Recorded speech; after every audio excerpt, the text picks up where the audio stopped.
Hi hello नमस्कार। स्वाद रेसिपीमध्ये तुम्हा सर्वांचं स्वागत आहे। आज आपण बनवणार आहोत हेल्दी अशी अळीव खीर।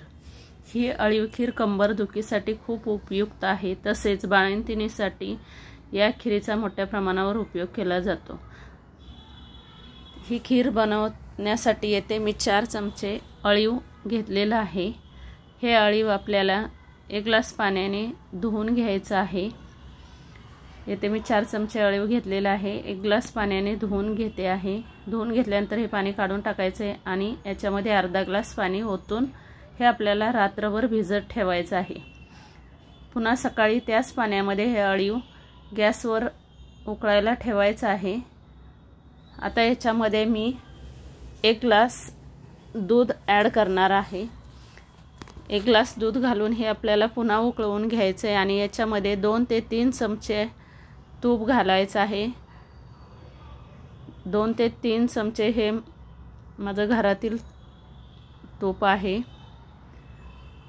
आणि हे पुन्हा उकळत ठेवायचं आहे। हे चांगलं आपल्याला आटवून घ्यायचं आहे। याला उकळी आल्यानंतर याच्यामध्ये मी पुन्हा तुम्हाला जे आवडत असतील ते ड्रायफ्रुट्स तुम्ही घालू शकता। येथे मी काजू, बदाम आणि पिस्ता याचे काप घेऊन घातलेले आहेत। तसेच मी ओलं खोबरं अर्धी वाटी घातलेला आहे। खोन घेतलेला ओला नारळ त्याचं अर्धी वाटी खोबरं घातलेलं आहे आणि आपल्याला पुन्हा हे चांगलं उकळवून घ्यायचं आहे।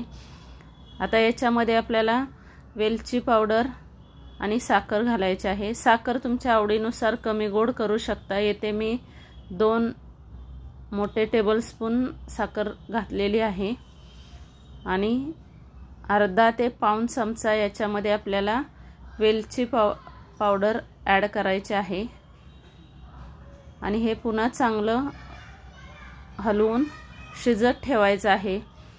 याच्यामध्ये जोपर्यंत पाणी आटत नाही तोपर्यंत हे आपल्याला चांगलं शिजवून घ्यायचं आहे। ही आता एकदम पातळ अशी खीर दिसते आहे। ही चांगलं शिजत ठेवल्यानंतर शिजवून दिल्यानंतर आटून याची एकदम घट्ट अशी खीर तयार होते आणि ही खीर खूप मस्त लागते। बाळंतिणीसाठी खूप उपयुक्त आहे। एकदम सरसरीत होईपर्यंत हे यातील पाणी आटून दिलेलं आहे आणि आपली अशी खीर तयार झालेली आहे।